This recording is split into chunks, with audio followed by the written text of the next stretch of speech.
Lunch for today, ginisang gulay, carrots and sayote, Baguio beans. Ito po yung guys, ang cup ko, sweet ham.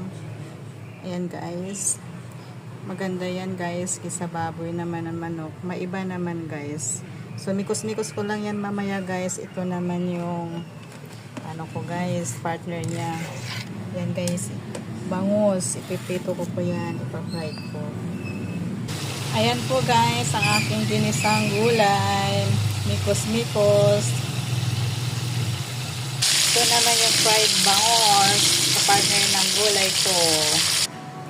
Ito na guys, ang bangus ko. Ito naman po yung partner niyang gulay. Let's eat guys. Kain po tayo.